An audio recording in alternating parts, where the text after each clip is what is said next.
이번 주와 이제 다음 주 말씀은 제가 초심으로 돌아간다는 의미로 제가 청빙 받을 때 전했던 말씀, 두 번의 설교를 제가 부임하기 전에 여기에서 여러분들에게 전했습니다. 첫 번째 말씀이 바로 오늘의 이 본문입니다. 이 본문과 제목은 그 당시에 제가 정한 것이 아니고 교회에서 저에게 정해줘서 저에게 선포하도록 했던, 그래서 제가 그 본문과 제목에 맞춰서 선포했던 그러한 말씀이 바로 이 학개 1장 7절에서 11절, 하나님이 기뻐하시는 교회라고 하는 그런 제목이었습니다. 오늘 이 같은 본문으로 함께 은혜를 나누고, 다음 주에는 또 제가 함께 했었던 그 말씀을 확정되고 부임하기 전에 중간에 와서 함께 나눴던 말씀을 또 나누도록 하겠습니다. 이스라엘은 하나님의 선택을 받은 백성, 선민이었습니다. 오늘날 선택받은 백성은 누구이겠습니까? 이스라엘, 지금 중동에 존재하는 그 나라를 비롯해서 혈연, 인종, 민족적인 의미에서의 이스라엘이 아니라 교회가 새 이스라엘입니다. 주님의 보배로운 피, 보혈로 세워진 교회가 하나님의 선택받은 거룩한 백성을 계승하는 것입니다. 그래서 우리가 구약 성경을 읽으면서도 이스라엘 이야기를, 남의 나라 백성 이야기를 하는 것처럼 그런 이야기로 가득 차 있는 것 같은데, 이 구약의 말씀을 읽으면서도 그 하나님의 백성과 그들과 함께 하시는 그런 하나님의 모습을 보면서 오늘날 교회와 또 하나님과의 관계를 거울처럼 비추어 볼 수가 있는 것입니다. 그래서 오늘 말씀이 우리에게 여전히 큰 가르침이 되는 것입니다. 오늘 학개의 말씀을 읽었습니다. 오늘 말씀은 오랜 포로 생활에서 돌아온 이스라엘 백성들이 성전 건축을 하다가 성전 건축을 계속하지 못하고 중도에 중단된 상황에서 주신 말씀입니다. 에스라서에 의하면 성전 건축 중단의 이유는 두 가지였습니다. 첫 번째는 먹고 살 걱정 때문이었습니다. 두 번째는 그동안 포로 생활하는 동안 그 사마리아 지역에 이주해 와서 기득권을 형성한 그 세력들의 방해 때문이었습니다. 그러니까 생존의 문제와 정치적인 문제가 성전 건축의 중단 이유였다고 하는 것입니다. 그러던 중에 우리가 알다시피 선지자 학개와 스가랴가 등장해서 백성들을 하나님의 말씀에 의지하여 독려하며 성전 건축을 다시 계속하게 된 역사가 있는데, 그 어려웠던 시기의 한순간에 오늘 이 말씀이 학개 선지자를 통해서 전하여 진 것입니다. 오늘 학개 선지자를 통하여 우리에게 주신 하나님의 말씀으로서 하나님을 기쁘시게 하는 교회가 되기 위하여 오늘날 우리의 모습이 어떠해야 하는지 함께 나누고자 합니다. 첫 번째로, 하나님이 기뻐하시는 교회가 되기 위해 먼저 우리 자신을 살펴야 합니다.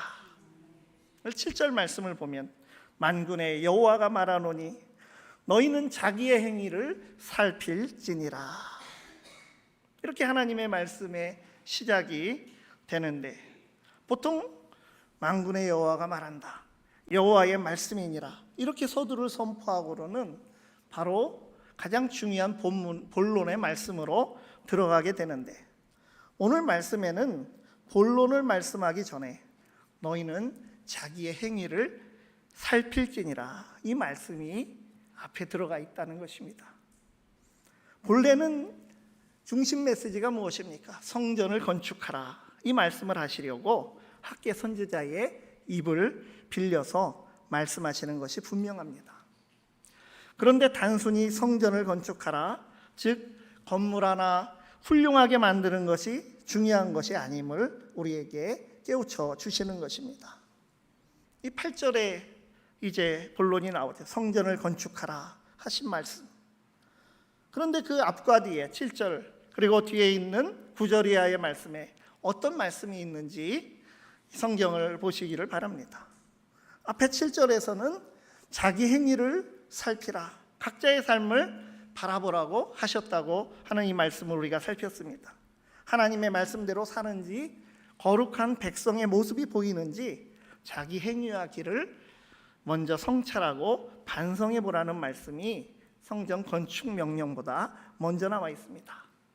그리고 성전을 건축하라는 명령이 떨어지고 거기에 이어지는 9절 이하의 말씀에서는 이스라엘 백성들이 그렇다면 그동안 어떻게 살아왔는가, 그것을 구체적으로 말씀하십니다. 근데 그 말씀들을 우리가 읽어보면 게다가 그렇게 살았으면서도 자신들을 위한 원하는 것을 얻지도 못하였다는 것이 우리에게 뼈를 때리는 말씀입니다. 이스라엘 백성들은 하나님의 선택을 받아서 하나님께서 만드신 정말 이름이 없는 그러한 백성들을 그들에게 여호와 하나님의 백성으로 만드신 그런 백성들이었고, 하나님께서 바로 그 순간까지도 인도하여 주신 백성이었습니다. 그러나 그들은 하나님께서 맡기신 일보다는 자기의 일에만 골몰하였습니다. 많은 것을 자기 집으로 가져가고 싶어서 열심히 일했습니다. 또한 자기의 집을 짓느라 바쁘게 살았다는 것입니다. 그런데 그 결과를 말하는 하나님의 말씀은 그렇게 수확을 많이 하고 이득을 많이 남기고자 골몰하였고 자기 집을 번듯하게 세우고 하였지만 그것이 지금 있느냐라고 하는 것입니다. 하나님께서는 지금 근본적인 말씀을 던지시는 것입니다. 오늘 본문에서 이스라엘 백성들에게 주시는 하나님의 말씀의 요지는 분명히 나의 성전을 건축하라, 이 말씀이 두드러지지만, 그러나 성전을 건축하는 근본적인 목적이 무엇이냐고 그것을 반문하시는 것입니다. 하나님을 성전에서 제사와 예배로 잘 섬길 뿐 아니라 일상의 삶에서도 예배자로 바로 서서 하나님을 기쁘시게 하는 삶을 살아야 하는 것입니다. 하나님을 기쁘시게 하는 예배는 성전 안에서만 드리는 그런 예배로 드리는 것이 아니라 그렇게 건물 안에만 갇혀 있어서는 안 되는 것입니다. 자유하신 성령님, 자유로운 성령님의 인도하심 가운데서 예배당 밖에서 우리의 삶 속에서 항상 하나님 앞에 선자로 호람데오의 삶을 살아가야 하는 것입니다. 하나님께 산제물로 드리는 예배자의 삶이라는 것이 바로 그것입니다. 하나님의 선하시고 기뻐하시고 온전하신 뜻을 분별하며 하나님의 뜻에 합당한 삶을 살아가야 하는 것입니다. 그러나 이스라엘 백성들의 삶은 멸망하여 포로 생활을 하기 전이나 포로 생활에서 풀려나서 성전 재건의 사명을 가진 지금이나 하나님을 온전히 바라보며 살지 못하고 있는 것이 바로 그들의 모습이었습니다. 오늘 우리는 우리 각자의 삶의 모습을 두렵고 떨린 마음으로 살피어야 합니다. 교회는 모이는 교회이기도 하지만 우리들 각자가 삶의 현장에 나가면 흩어진 교회가 되는 것입니다. 하나님을 기쁘시게 하는 교회가 되기 위하여 이 시대 하나님의 백성으로 택함받은 교회가 한 사람 한 사람이 흩어진 교회로서 삶의 자리에 거룩한 삶의 성전을 든든히 세우시기를 바랍니다. 두 번째로 하나님이 기뻐하시는 교회는 하나님께 마음을 바치는 교회입니다. 7절 말씀에 너희는 산에 올라가서 나무를 가져다가 성전을 건축하라. 그리하면 내가 그것으로 말미암아 기뻐하고 또 영광을 얻으리라 여호와가 말하였느니라. 언뜻 보기에는 마음을 바친다는 말이 없는 것처럼 이렇게 읽힙니다. 이 8절에서 성전을 건축하라고 하시는 말씀, 이 8절의 말씀을 다시 보면 두 가지 내용이죠. 상반절에는 산에 가서 나무를 가져다가 성전을 건축하라. 하반절에는 그것으로 내가 기뻐하고 영광을 얻으리라. 그런데 행간을 보면 하나님께서는 어떤 재료에 대하여 자세하게 말씀하지 않으셨습니다. 이게 솔로몬의 성전을 건축할 때 보면 얼마나 값비싼 재료들과 저온 나무들과 금은 보석을 사용했는지 모릅니다. 다윗 시대 때부터 그 재료를 모았으니 이대의 그 전성기 시절에 두 대단한 왕들의 그 능력을 통해서, 그 영향력을 통해서 하나님께서 그러한 재료들을 모으도록 허락을 하셨습니다. 그런데 오늘 하나님의 말씀은 아주 간단합니다. 산에서 나무를 가져다가 성전을 건축하라.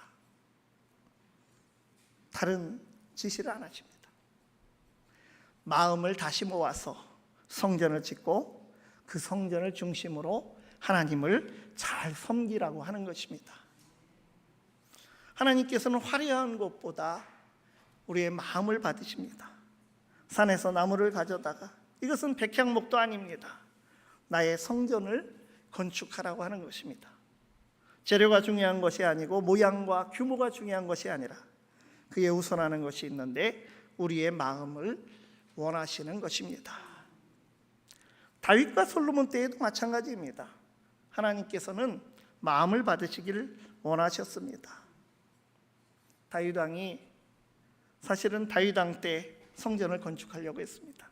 처음 하나님의 성전을 건축하고자 했던 그때로 돌아가 보면 참 다윗이 훌륭한 점은 많이 있지만 참 개구리 올챙이적 생각 못한다는 말처럼 세상적으로 출세를 해서 정상에 올랐을 때 그는 스스로 아무도 말하지 않았지만 하나님을 모실 생각을 그가 하게 된 것입니다. 나의 집은 이렇게 백향목 궁인데 하나님의 집은 없는 것과 같다. 그러면서 하나님의 언약궤를 모실 곳을 생각했습니다. 그래서 성전을 짓고자 나단 선지자와 상의를 했습니다. 그런데 충격적이게도 하나님의 응답은 노우였습니다. 이 사실은 완전히 짓지 말라, 노우는 아니었죠. 후손을 통해서 짓겠다는 것이었으니까요.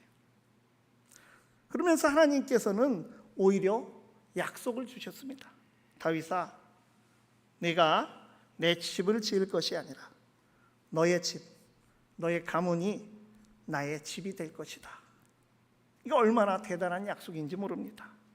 하나님께서 다윗의 집에 함께 거하시는, 다윗의 집은 하나님을 잘 섬기고 하나님은 다윗 자손에게 복을 주시며 큰 백성으로, 위대한 백성으로 하나님의 백성, 하나님의 집이 되게 하시겠다고 말씀을 주신 것입니다.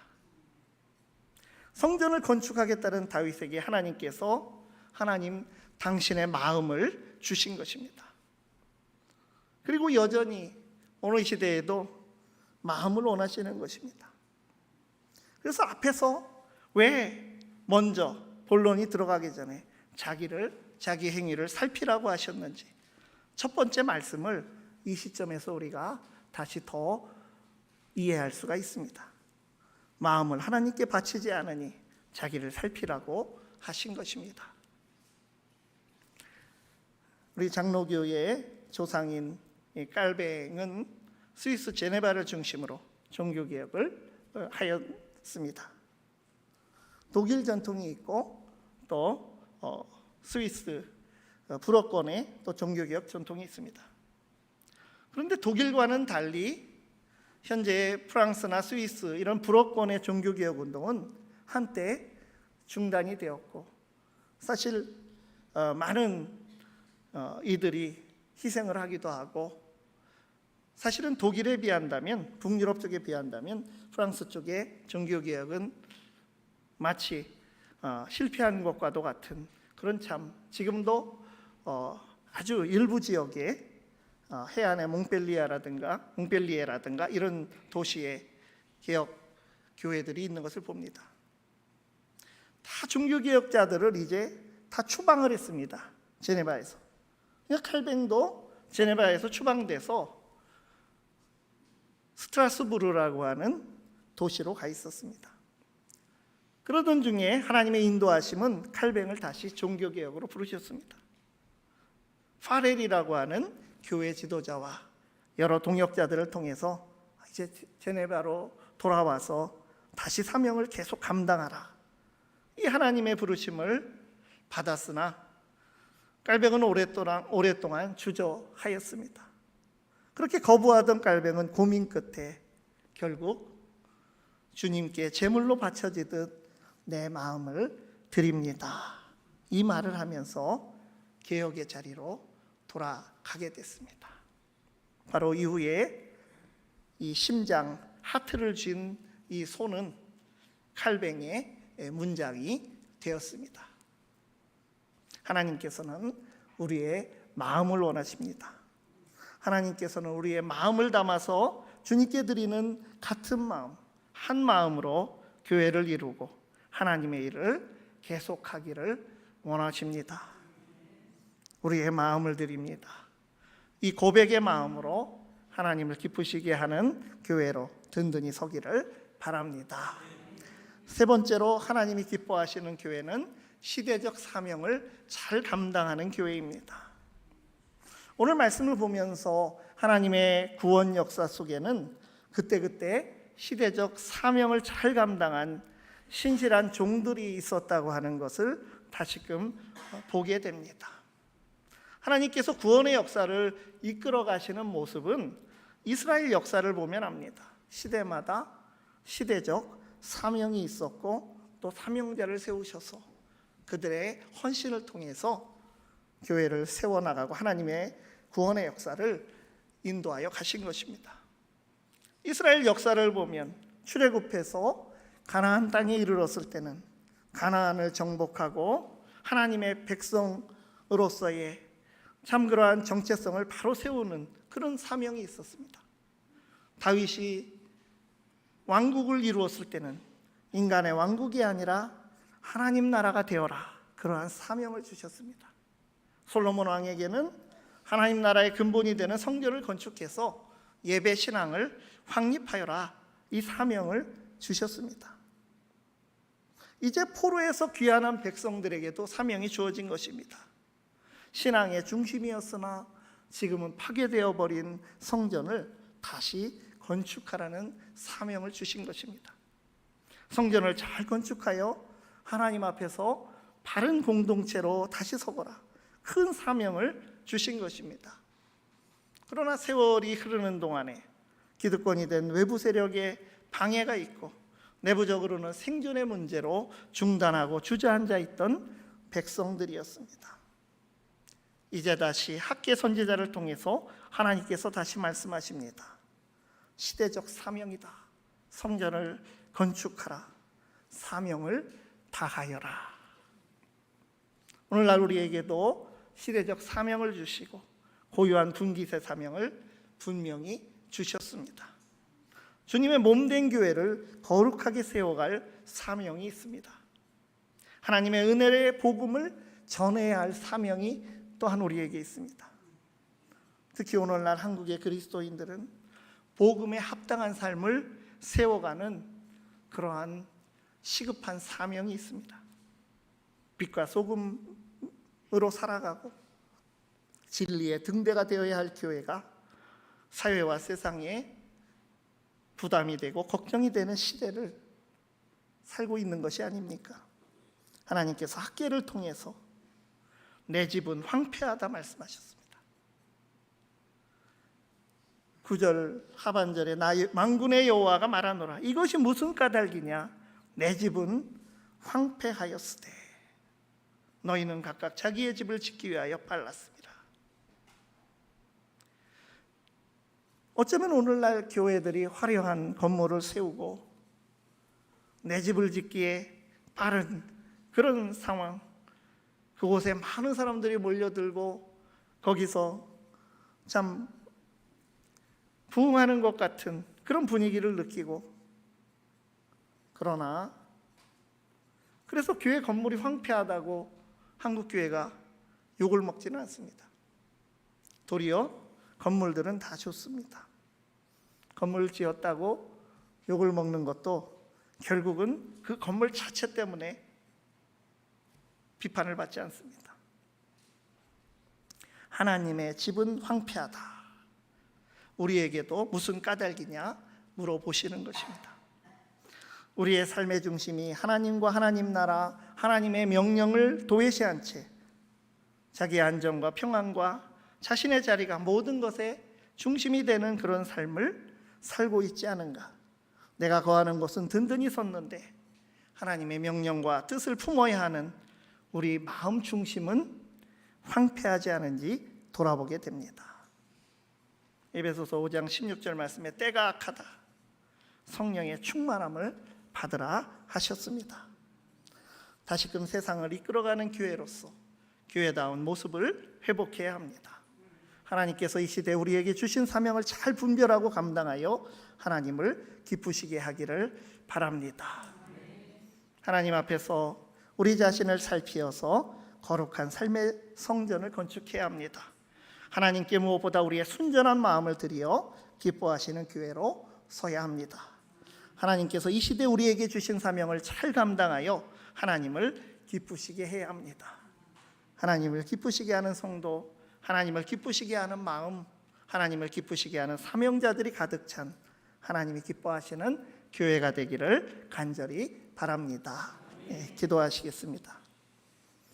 우리와 만나시고 우리 삶 속에서 동행하시는 하나님, 우리의 삶이 거룩한 교회로서 세워지는 삶이 되게 하여 주시옵소서. 우리 교회가 주님 우리의 마음을 드립니다, 이 고백으로 하나님께 헌신하게 하옵소서. 이 시대 우리에게 주신 고유한 분깃의 사명을 잘 감당케 하여 주시옵소서. 그리하여 하나님이 기뻐하실 만한 교회로 든든히 서게 하여 주시옵소서. 예수 그리스도의 이름으로 기도드리옵나이다.